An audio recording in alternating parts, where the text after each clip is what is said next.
1 Coríntios capítulo 15, versículo 54. O serviço voluntário é edificante. Os irmãos lembram que antes da minha viagem vimos um estudo sobre o serviço voluntário. Eu quero deixar o segundo estudo. Então, o serviço voluntário é edificante. 1 Coríntios 15, 54 ao 58. Mas, lembrando que o edificante, eu quero dizer que ele edifica a vida do crente.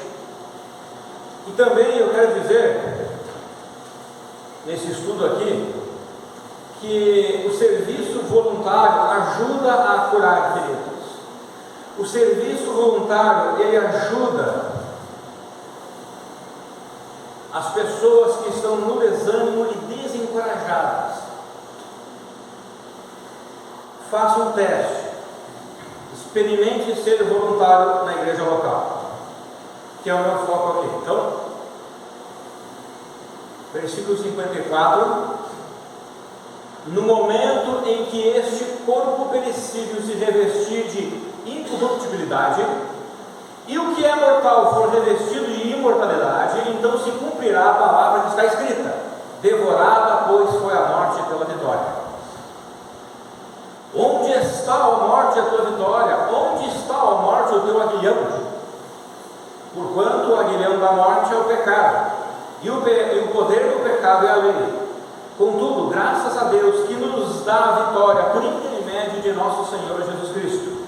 Portanto, meus amados irmãos, permanecei firmes e que absolutamente nada vos abale.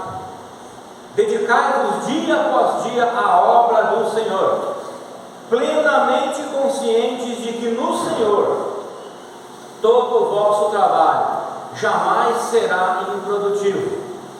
Ou em outra tradução que você porventura esteja lendo, o nosso trabalho no Senhor não é em vão. Mas eu gosto como ele colocou aqui na King James atualizado: o vosso trabalho jamais será improdutivo. Querendo dizer que todo o meu trabalho na obra do Senhor será produtivo, será positivo, será uma bênção para a vida de alguém, começando por mim.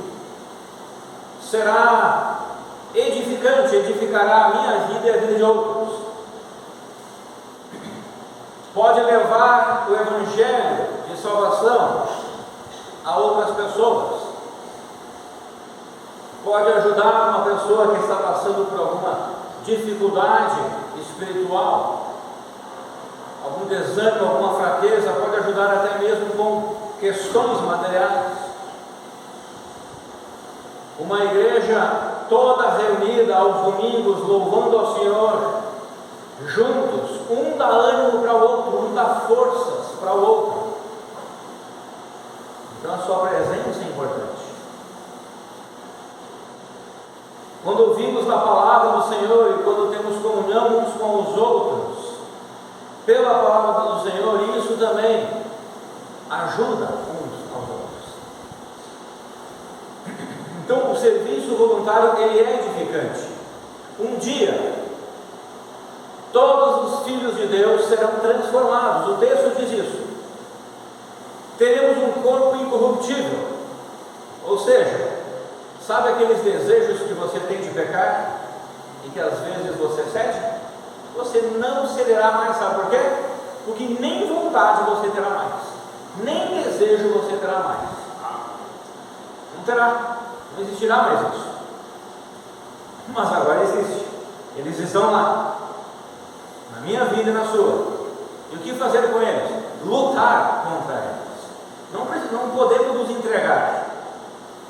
Como diz aqui no Paraná, eu sempre digo, eu gostei dessa frase quando eu cheguei aqui: largar os betes, né? Aquele jogo lá no Rio Grande do Sul que nós chamamos de taco. Lá no Maranhão é como? Taco? Tacobol, né? Lá na Venezuela. Não tem. Lá em São Paulo, como é taco também. Então não podemos largar os bets, eu gostei dessa palavra, largar os bets, né? Entregar os pontos. Você sabe o que é isso? Entregar os pontos nós não podemos. Nós precisamos lutar constantemente contra esses desejos que fervilham dentro de nós, dia após dia. Um dia não teremos mais. O versículo é bem claro. No momento em que esse corpo perecível se revestir de incorruptibilidade, e o que é mortal for revestido de imortalidade, então se cumprirá a palavra que está escrita: devorada, pois, foi a morte pela vitória. Cristo já nos deu a vitória, nós já temos ela, já existe, ela está lá disponível. E quando nós formos transformados no arrebatamento, nosso corpo for transformado, aí então nós nos apropriaremos de forma definitiva desta vitória que Cristo já nos deu. É como se Ele tivesse nos dado o presente, a gente abriu a caixa, pegou o presente, mas a gente ainda não pode usar ele, a gente vai usar, já está em nossa posse, não tem mais como ser tirado de nós. Então um dia todos os filhos de Deus serão transformados, teremos um corpo incorruptível, e essa promessa é garantida pelo fato de Cristo ter vencido a morte, que é a separação eterna de Deus. Essa morte, né, que Ele venceu, é eu ficar separado eternamente de Deus, por eu não ter Cristo, eu permanecer na morte, e o pecado que vive ao nosso redor, nos perturbando. Ele não nos perturba, está sempre nos perturbando, né? Meia volta, chegar lá, desculpa, e a gente falha, e poxa vida, como eu sou fraco, como eu sou, olha o que eu fiz de novo, olha o que eu pensei, olha o que eu, né? Então um dia isso tudo vai, nós não teremos mais o pecado nos perturbando, mas nós não podemos viver somente pensando em fazer algo quando chegarmos naquele dia em que seremos ressuscitados, mesmo que o mundo à nossa volta esteja desmoronando. O que eu quero dizer com isso quando eu for ao céu e quando eu estiver no reino milenar, aí sim, aí eu vou fazer isso, vou fazer aquilo. Não, e agora eu vou empurrando com a barriga. Não, mesmo que eu viva nesse corpo com o pecado me perturbando, com os desejos pecaminosos que todos nós temos, porque se você disser que não tem, você está no lugar errado. Você deveria já estar lá no céu. Você tem, eu tenho. Nós lutamos contra isso. Então, mesmo que há tudo isso em nossa vida, nós não podemos largar os betos, entregar os pontos. Nós não podemos empurrar a vida com a barriga até chegar o dia do arrebatamento. Eu vou levando a vida cristã e vou fazendo de conta e vou me esforçando até Cristo me levar. Não, eu preciso agora agir. Porque Cristo tem nos dado condições para isso, graça para isso, poder para isso, do jeito que nós somos, nas nossas fraquezas. Ele tem nos dado oportunidade para servirmos a Ele na sua obra. Eu estou focando na igreja local, mas se Deus está te chamando para você ir para algum lugar, pregar evangelho, ser missionário, tudo bem. Então nós devemos não empurrar com a barriga e esperar até aquele dia. Nós olhamos para aquele dia, mas vivemos intensamente o dia de hoje. Intensamente não no pecado, intensamente a palavra de Deus. E se cairmos, temos um advogado. Se fracassarmos, temos um sumo sacerdote para nos ajudar. Ele nos levanta de novo, não fique lá prostrado. Ele nos ajuda, nos encoraja de novo, nos dá poder de novo, nos dá alegria de novo, e nós levantamos e vamos de novo. Até fracassarmos de novo, caímos de novo, levantamos de novo e vamos indo, até chegar aquele dia. Vamos com força total. Vivemos um momento de insegurança em nosso país, econômica, moral e física. Vivemos tempo de guerras, ideologias anticristãs estão procurando abafar a boa conduta, o bom caráter. E geralmente, diante de muitas lutas, temos a tendência de desistir, temos a tendência de parar, de não lutar mais, de entregar os pontos, porque geralmente pensamos que não vale mais a pena viver de forma correta num mundo totalmente perdido. As pessoas ao meu redor, o pastor lá na empresa, são tudo depravadas. As pessoas ao meu redor lá na escola são tudo depravadas. As pessoas lá na faculdade são tudo depravadas. Meus parentes são tudo depravados. E falo besteira, e penso besteira. E o governo está desse jeito, com essas ideologias. Mas se Deus quisesse que você vivesse há 1500 anos atrás, Ele teria feito você nascer naquela época. Você já pensou que Deus escolheu você para nascer exatamente nessa época? Então Deus também dá graça para você, condições para você viver a vida cristã nesta época. Ah, como seria bom se eu tivesse nascido na época que Jesus estava nesse mundo. Eu acho que também seria bom para mim, não tem? Eu só acho que sim, porque eu fico imaginando as coisas boas, mas existiam problemas naquela época também. Mas Deus me escolheu para nascer e viver nesta época tenebrosa. Então é nesta época que eu preciso ser luz.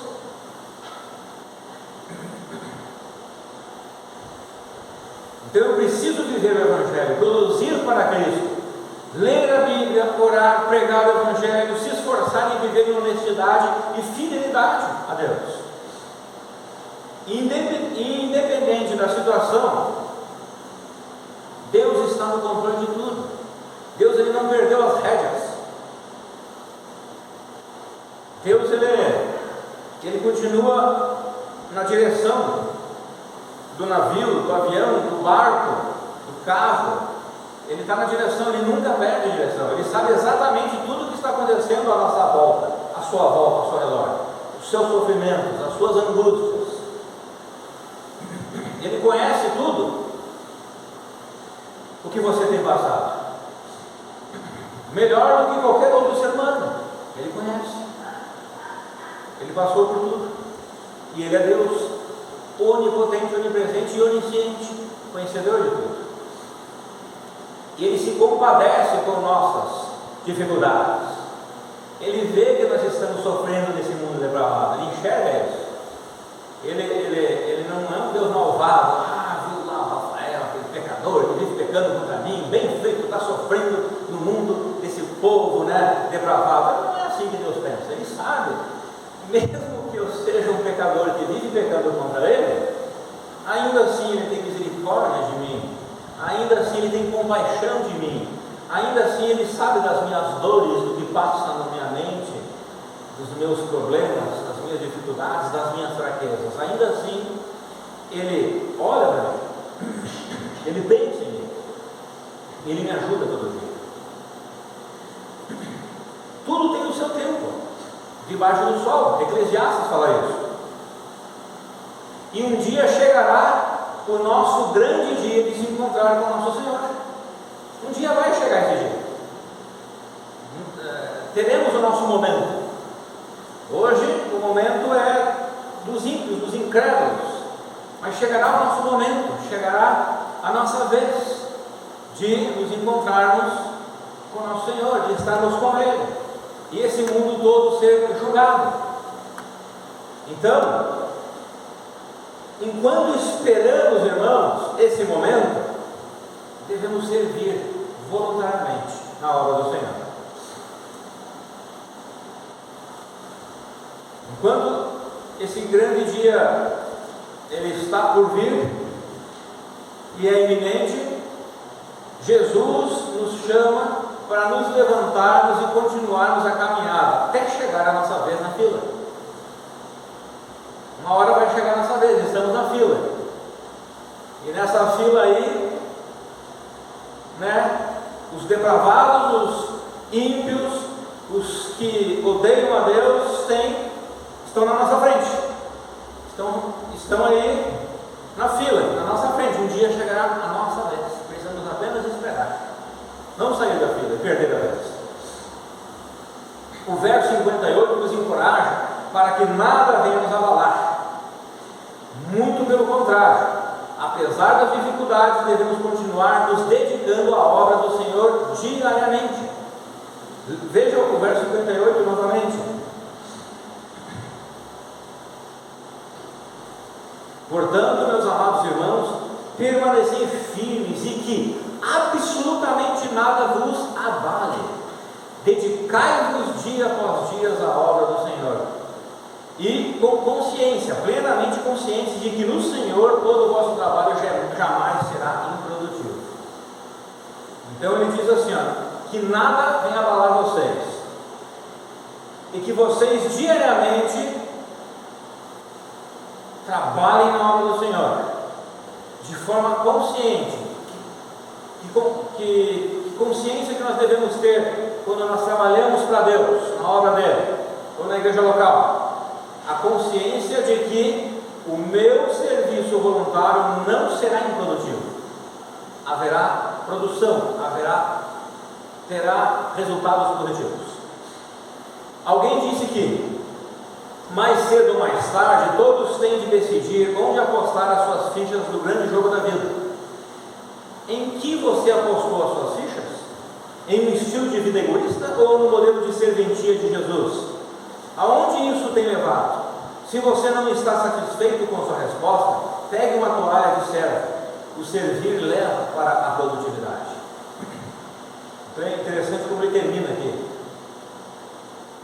porque ele termina com algo óbvio, algo lógico. O servir leva à produtividade, ou seja, o eu ficar parado, o eu ficar na rede, deitado na rede, não haverá produção nenhuma. Mas eu servir, eu levantar e começar a servir, haverá produção. Então, quando nós passamos por provações, nós tendemos a desanimar. É uma tendência nossa, pelo menos minha. Quando passo por dificuldades, provações, poxa vida, que difícil, né? Dá uma vontade de desanimar. Mas uma forma de encorajamento é percebermos que devemos continuar firmes no trabalho voluntário por vários motivos. Nos ajuda a manter-nos ocupados, a nossa persistência gera produtividade, receberemos galardões, nosso trabalho terá resultados positivos para os propósitos do reino futuro, para a sociedade em geral e para o benefício da igreja local. Vamos lá para o Salmo 91. Salmo 91, de 1 a 12, eu vou ler. É um salmo bem conhecido. Aquele que vive na habitação do Altíssimo e descansa à sombra do Todo-Poderoso, desfrutará sempre da sua proteção. Sobre o Eterno declaro: Ele é meu refúgio e minha fortaleza, o meu Deus, em quem deposito toda a minha confiança. Ele te livrará do laço do inimigo ardiloso e da praga mortal. Ele te cobre com as suas plumas, e debaixo de suas poderosas asas te refugias. Sua fidelidade é escudo e armadura. Não temas o terror que campeia na calada da noite, tampouco a seta que procura seu alvo durante o dia. Não temas a peste que se move sorrateira nas trevas, nem o demônio que devasta ao meio-dia. Ainda que caia 1000 ao teu lado, 10.000 à tua direita, tu não serás atingido. Somente teus olhos perceberão e contemplarão a retribuição destinada aos ímpios. Porquanto afirmaste: o Senhor é o meu refúgio, e fizeste do Altíssimo a tua morada. Nenhum mal te alcançará, desgraça alguma chegará à tua tenda, porque a seus anjos ele dará ordens a teu respeito, para que te guardem em todos os teus caminhos. Com as mãos eles te susterão, para que jamais tropeces em alguma pedra. É uma promessa de Deus. que Ele vai nos ajudar. Então, nós não precisamos empurrar com a barriga, nós não precisamos desanimar, nós não precisamos largar os betes, entregar os pontos. Nós podemos continuar servindo voluntariamente na igreja local. Porque apesar de tudo estar desmoronando ao nosso redor, o Senhor Deus nos protegerá. Ele diz: caem 10 mil, 1000 ao teu lado, né? E 10 mil à tua direita. Então 1000 à esquerda e 1000 à direita. Ou seja, pode estar tudo desmoronando ao seu redor, tu não serás atingido. Então, se eu tenho essa proteção, se eu tenho, você viu ali que ele fala, é uma forma poética que é a forma dele falar, né? Ele diz assim, ó: Ele te cobre com suas plumas, algo suave. Deus, por isso que eu disse anteriormente, que Deus ele tem cuidado de nós, Ele tem olhado para nós, Ele sabe o nosso sofrimento, porque Ele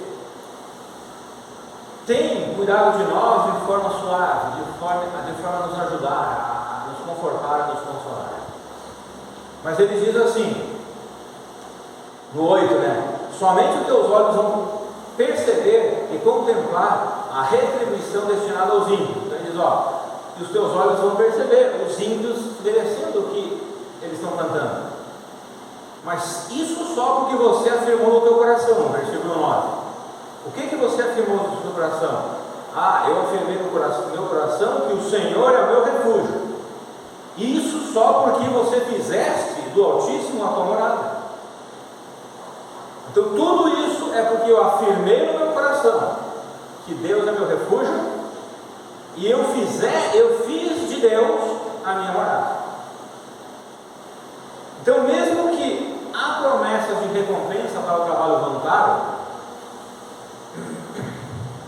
nós sabemos que há galardões, mesmo que há essas recompensas, todo tipo de trabalho voluntário, é importante nós não distorcermos o dar como um meio de receber. Tá? Então, assim, ó, é certo que Deus vai nos abençoar. Várias vezes tenho falado da teologia da prosperidade. Diz, ó, você dá R$1000 para a igreja e você vai receber tanto. É disso que ele está falando aqui. Quer dizer, isso que eu estou falando aqui é não distorcer. Eu sei que Deus vai me abençoar, eu sei, Ele vai me abençoar. Quando eu dou, Deus me dá mais ainda. Eu sei disso, isso é certo, a Bíblia ensina isso. Mas eu não posso distorcer o dar como meio de receber. Ou seja, mesmo sabendo que Deus vai me dar, que Ele vai me abençoar, eu não posso no meu coração ser motivado a dar porque eu quero receber. O meu coração precisa ser motivado em dar simplesmente porque eu já recebi a salvação e não mereço mais nada. Pronto. Agora eu tenho certeza que Deus vai me abençoar, porque a Bíblia ensina isso. Vocês conseguiram entender aqui a diferença de não distorcer essa questão de dar para receber, que a teologia da prosperidade ensina? Ou seja, eu sou consciente que Deus vai me abençoar quando eu dou, mas eu não dou porque eu quero receber, eu dou porque eu já recebi, e eu dou porque Cristo merece. Pronto. Se Deus decidir não dar mais nada para mim, eu devo continuar dando, porque Ele merece. A teologia da prosperidade ensina: eu dou porque eu quero receber. Motivação é diferente. Quando persuadimos uma outra pessoa a ser uma voluntária na prática, estamos oferecendo um enorme presente semelhante a um título de sócio de um clube. Alguém disse isso. Então, quando você persuade uma pessoa dizendo que ser voluntário na igreja local é algo bom, é como você estivesse, você dá é um presente que você está dando para a vida daquela pessoa, porque o ser voluntário, o serviço voluntário é edificante. Então, é como esse título de sócio de um clube que a pessoa vai fazer parte. 1 Pedro 2, 5 a 9 diz o seguinte: vós também, como pedras vivas, sois edificados como casa espiritual, com o propósito de ser de sacerdócio santo, oferecendo sacrifícios espirituais aceitáveis a Deus por meio de Jesus Cristo. Porém, vós sois geração eleita, sacerdócio real, nação santa, povo de propriedade exclusiva de Deus, cujo propósito é proclamar as grandezas daquele que vos convocou das trevas para a sua maravilhosa luz. esse texto aqui está falando para a igreja, e duas coisas falam para a igreja: que a igreja é sacerdócio santo e sacerdócio real. Isso quer dizer que na época da igreja todos somos sacerdotes, todos servimos a Deus em adoração, proclamação, ensino, liderança, etc., e proclamação do Evangelho. Alguns são chamados para o serviço em tempo integral e necessitam do sustento, mas os demais são chamados também para o serviço não em tempo integral, mas o serviço voluntário. Todo crente, quando coloca a fé em Cristo, é chamado por Deus para o serviço voluntário. Ele recebe um dom e é chamado por Deus para o serviço voluntário. Senão não haveria lógica de Deus dar um dom a um convertido. Assim fica uma pergunta: você tem sido uma inspiração para aqueles que somente estão assistindo o grande espetáculo de ser voluntário na obra de Deus, para que deixe as arquibancadas e comece a se envolver ativamente na carreira proposta, que é o serviço voluntário? Você tem paixão e amor por servir voluntariamente na igreja local? Hybels escreveu o seguinte: existe uma paixão, uma área de grande interesse dada por Deus lá no íntimo de cada um de nós.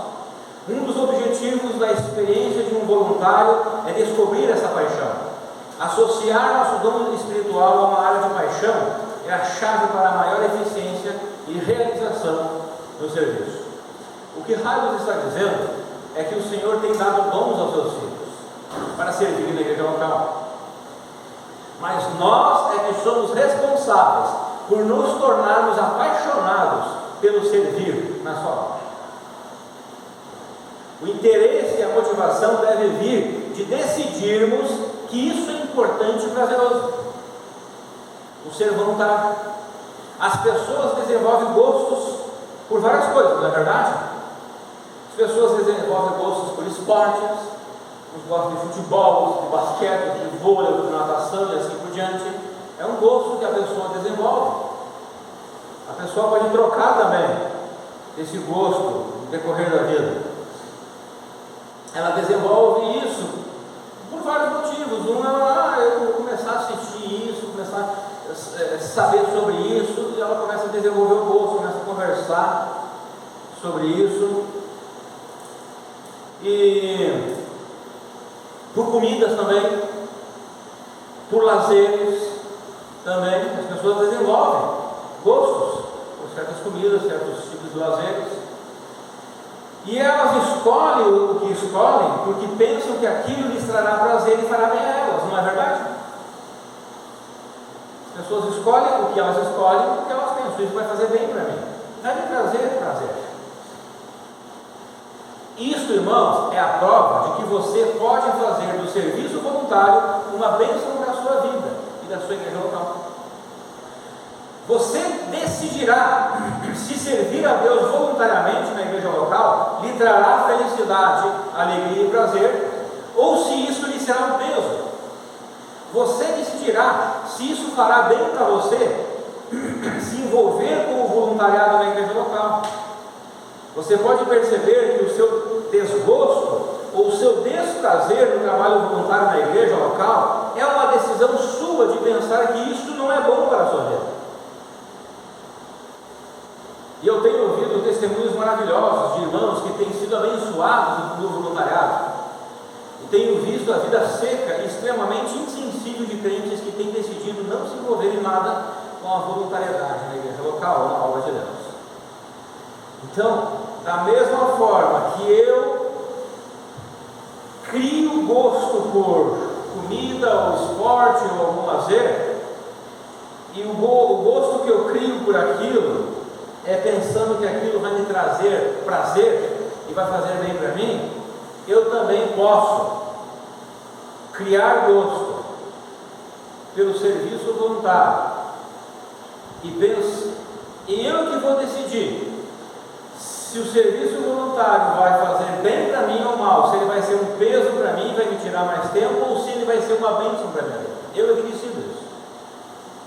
Da mesma forma que eu decido que eu não escolhi outros esportes para a minha vida, que eu não escolhi outras comidas, porque aquilo lá vai fazer mal, vai ser um desprazer, vai ser um peso.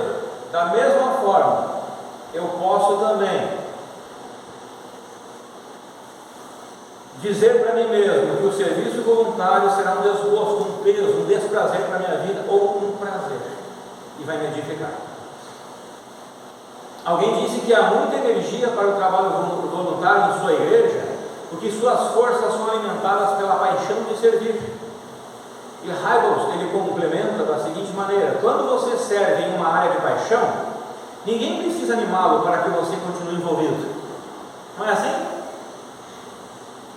Todos nós temos algo que nós somos apaixonados. Nós temos uma certa paixão. Ninguém precisa ficar lá empurrando a gente. Ninguém precisa ficar lá pregando todo dia para a gente. Fazer aquilo. A gente faz porque é motivado pela paixão que a gente tem de fazer aquilo. Então crie essa paixão pelo serviço voluntário, para que ninguém fique empurrando você, para que o Senhor Jesus não fique lá cutucando você com aguilhão, para que você não fique toda hora sendo constrangido, tem que fazer a força, é um peso.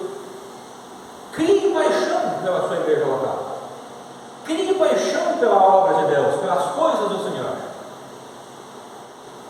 e aí você perceberá que não, ninguém precisa pedir ou mandar ou ficar insistindo para eu fazer. Ninguém precisa, eu vou chegar e vou fazer, porque eu gosto, eu amo, eu tenho paixão de fazer isso. Ninguém precisa ficar me ensinando, me cutucando. Eu amo fazer isso. Para mim traz prazer, é um prazer, mas é uma decisão sua agir dessa forma.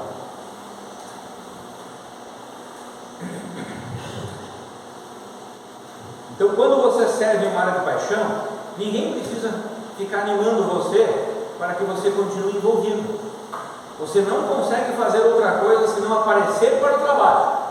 E como intervalo, quando o sino toca, você vai fazer o que mais gosta. Ele está falando no momento de descanso e tudo, está na hora de voltar ao trabalho, eu vou fazer o que eu gosto. Não há pessoas que dizem assim: olha, eu não gosto do trabalho que eu faço, da profissão que eu tenho. Tem muitas pessoas assim, né?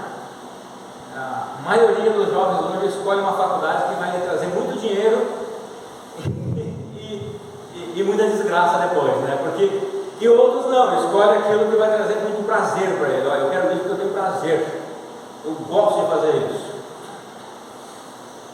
Uma pessoa que faz algo com prazer e com paixão, numa certa profissão que não traz um salário tão alto, pelo prazer dela, pela paixão dela, ela faz aquilo virar um castelo, aquilo virar uma força. Ela faz com que aquilo venha a aumentar muito na vida dela. No mundo, grandes empresários, pessoas assim de grande sucesso, foram pessoas que tiveram paixão pelo que estavam fazendo. Então, quando nós temos paixão pelo que nós fizemos, nós transformamos aquilo que nós fizemos em uma grande bênção para as pessoas ao nosso redor. Então, irmãos, nós precisamos ser gratos às pessoas que Deus tem trazido até nós. E eu, particularmente, sempre procuro observar as contribuições das pessoas que o Senhor tem conduzido até nós. Devemos deixar sempre os ciúmes e a inveja de lado, e não ceifar os talentos e dons dos novos trabalhadores que Deus tem providenciado para a igreja local. Mas, pastor, o que fazer com aqueles irmãos que decidiram viver o mundo em suas vidas com relação ao serviço voluntário? Ore por eles e deixe eles nas mãos do Senhor, que o Senhor trabalhará nas suas vidas. 6 anos de ministério eu tenho visto isso na minha vida e de outros. Hebreus 12:6 diz o seguinte: pois o Senhor disciplina quem ama e educa todo aquele a quem recebe como filho. Então, se é filho de Deus, ele vai tratar disso. precisamos ficar atentos para como que o Espírito Santo de Deus está conduzindo a sua igreja. E graças a Deus pelos voluntários que optam por usar as riquezas e variedades de seus dons e paixões para suprir as necessidades de outras pessoas que necessitam de serviço voluntário. Harris comentou o seguinte: enquanto algumas pessoas entram em uma área de serviço por causa de uma paixão inegável, outras sentem que Deus as chama para uma tarefa de serviço pela qual elas acreditam não ter interesse. Contudo, quando optam por servir por total obediência a Deus, elas descobrem que Ele sabe mais a respeito delas do que elas próprias. O que ele está dizendo mas eu não tenho muito interesse naquilo ou fazer aquilo, mas Deus está me afunilando para aquele serviço, e quando eu vou para aquele serviço, então eu descubro que eu amo aquilo. Por quê? Porque Deus conhece da minha vida muito mais do que eu conheço da minha vida. Foi Deus que me constituiu, foi Deus que me formou na eternidade. Por isso você deve confiar em Deus para te guiar no serviço voluntário. Não tenha medo. Nada irá lhe faltar, nem tempo, nem dinheiro, nem felicidade em se entregar para o serviço voluntário. Muito pelo contrário, você irá ganhar mais do que imagina. Apenas confie no Senhor. Ah, pastor, mas anos eu tenho me envolvido no serviço voluntário e não tenho recebido nada. Qual a motivação foi? A motivação foi para receber algo? A motivação foi para receber honra, glória ou bens? Lembra que eu falei no início? A teologia da prosperidade pode nos moldar dessa forma também. Agora, se eu faço o serviço voluntário simplesmente porque ele merece, pronto, independente se eu vou receber alguma honra ou não, se eu vou ser convidado ou não, se eu vou ganhar algum presente ou não, Cristo merece. Eu achei muito interessante esses testemunhos de recrutamento para o voluntariado de uma igreja, que eu vou falar aqui, pois todo serviço dispensado para a obra de Deus é de suma importância, e muitas vezes nós é que pintamos o quadro de maneira imprópria e acabamos sendo agentes que afastam voluntários ao invés de sermos agentes de Deus para atrair voluntários para a obra. E olha que interessante esses testemunhos aqui, eu vou ler eles, tá? Se um membro de nossa equipe de transporte deseja recrutar um amigo para ajudá-lo, ele não diz assim: ei Fred, você gostaria de ajudar a dispor 200 cones laranjas no domingo às 6 horas? No estacionamento, né? Sabe aqueles cones laranja, né? Embaixo desse sol ainda. É um trabalho terrível, mas alguém precisa fazer, né? Então ele está dizendo, ele não vai falar assim, dessa forma, debaixo desse sol, ou no inverno, debaixo de chuva e frio. Ele não vai falar assim, ele vai falar assim: ei Fred, eu estou na equipe de transporte do final de semana. Nós ajudamos a criar a primeira impressão para centenas de pessoas que estão visitando nossa igreja. E nós acreditamos que podemos melhorar o impacto espiritual dos cultos, recebendo com delicadeza as pessoas no estacionamento e conduzindo-as com eficiência à vaga do estacionamento. Você gostaria de aparecer para nos ajudar a criar uma boa primeira impressão? Eu aceitaria. Se eu recebesse um convite, o segundo convite, eu aceitaria. Porque o segundo convite está dizendo para mim, é uma bênção, é algo que vai ajudar a igreja espiritualmente. As pessoas vão chegar, vai estar tudo organizado. Nós temos os irmãos que ficam lá, eu vejo eles, né? Porque quem fica lá na frente não pode ficar plantado lá, tem que ajudar, né? Tem que ajudar o carro, ver o portão, ajudar quem não tem Bíblia, né? Então eu vejo os irmãos sempre correndo para lá e para cá. Isso é maravilhoso, está ajudando para o bem da igreja, o bem espiritual da igreja. Está atendendo, né? Teve um domingo que o irmão Adira atendeu alguém, então é assim. Agora, se alguém vem e diz para ti, né? Irmão Adelson, é o seguinte, me ajuda domingo aí, tirar 600 cones, está um calor infernal, né? Está uma coisa assim, mas assim, alguém tem que fazer esse serviço sobre da igreja, né? Então me ajuda lá. O Adelson vai dizer, ô pastor, eu estou em escala de trabalho semana que vem, não posso vir não. Mas se eu chegar e falar, olha, irmão Adelson, me ajuda, esses 600 cones, apesar do sol, é uma bênção, né? ajuda, e imagina, as pessoas vão chegar, vai estar tudo organizado, elas vão poder sair organizado, não vai estar bagunçado, elas vão poder entrar na igreja, tudo certinho, sem bagunça, sem estresse. Os idosos, as gestantes poderão vir de forma boa, não vão se molhar, que o irmão vai levar o guarda-chuva. Pastor, eu posso sim, né? Não tenho escala semana que vem, não, porque é uma bênção ajudar as pessoas para cultuar a Deus. Olha o outro testemunho. Quando o nosso diretor de adolescentes tenta recrutar pessoas para o ministério de jovens, ele não diz assim: eu sei que todos os adolescentes ficam com o cérebro congelado por 3 anos, usam roupas esquisitas e normalmente são detestados. Normalmente, tá? Ele está falando, tá? Não é eu, estou só repetindo aqui.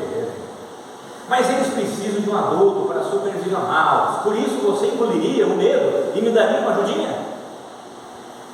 Ele não diz assim, ele diz assim, ó: tenho comprometido minha vida com um grupo de pessoas que estão naquela fase dos 3 anos mais importantes da vida. A MTV está na cola delas. Grande parte do marketing de produtos excêntricos e estilos de vida destrutivos está voltada para elas. Elas ainda não desenvolveram a estrutura necessária para fazer suas próprias escolhas. Por isso, são muito impressionáveis e vulneráveis.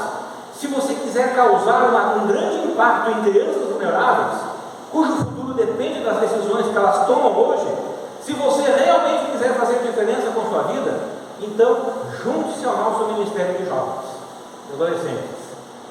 Eu aceitaria um convite desse. O segundo eu aceitaria, o primeiro não. O que eu quero dizer com esses testemunhos? Que muitas vezes nós agimos assim em nossas vidas. Nós olhamos para tudo na igreja como algo negativo. É porque é ruim, é porque é um peso, é porque é mais tempo, é porque eu vou perder dinheiro, é porque isso, é porque aquilo. E nós inundamos a igreja com essa pregação diabólica. A nossa mensagem deve ser uma mensagem positiva, não positivismo, né? Aquilo que tem uma positiva é uma bênção ser voluntário na igreja local, porque faz bem para a sua vida e faz bem para a vida de outros, e Deus se agrada disso. Precisamos mudar a nossa forma de enxergar, e nós devemos recusar aqueles que dentro da igreja pregam isso. Nós precisamos se afastar, deixar ele falar sozinho, porque isso é ruim. Não dê ouvidos, porque quando você ouve palavras assim, você está deixando de ser plantado sementes dentro da sua mente, que não são boas para crescer.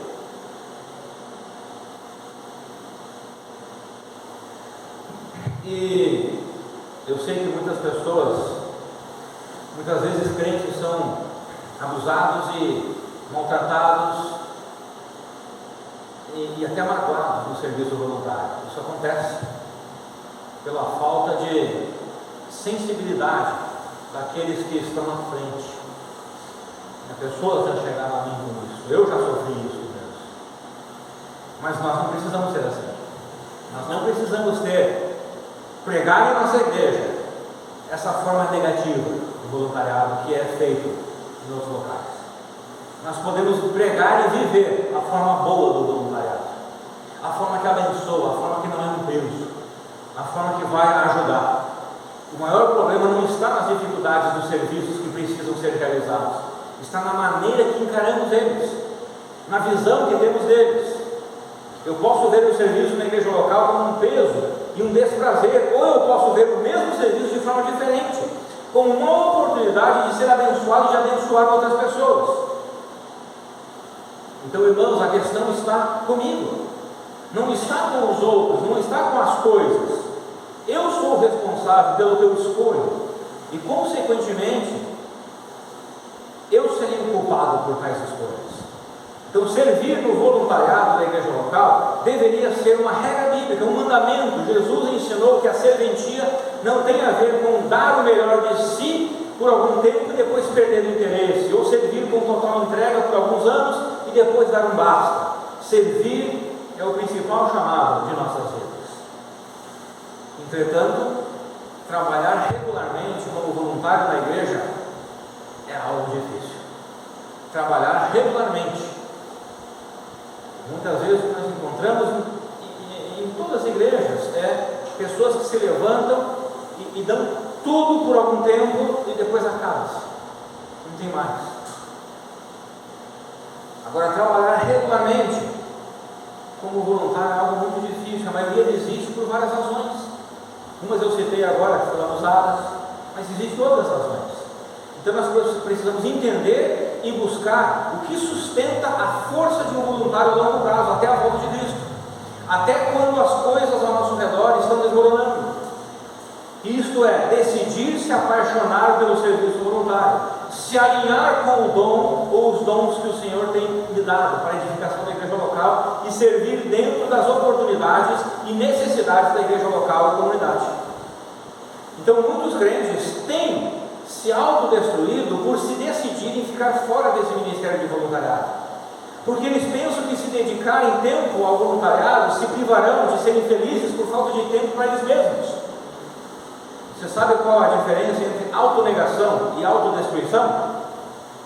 Hybels comenta da seguinte forma: autonegação tem a ver com a negação do pecado e do egoísmo, tem a ver com negar tudo aquilo que Deus nos pede que neguemos, seja por meio de ordenanças bíblicas ou por meio da direção mais personalizada do Espírito Santo. Autodestruição, por outro lado, tem a ver com negar sentimentos autênticos, necessidades legítimas, atividades saudáveis e relacionamentos revigorantes dos quais Deus nunca nos pediu que abríssemos mão. Então o serviço voluntário na igreja local é um desses sentimentos autênticos e uma dessas necessidades legítimas que Deus não quer que negamos. E se negarmos, a autodestruição é inevitável. Irmãos, decidam hoje mesmo pelo serviço voluntário na sua igreja local e nunca desista, vá até o fim, vá até o dia do seu encontro com o Senhor Jesus. Amém? Vamos cantar o hino 279. Ok, a Sara, pode tocar lá, por favor. Que fiéis nós sejamos, o 279.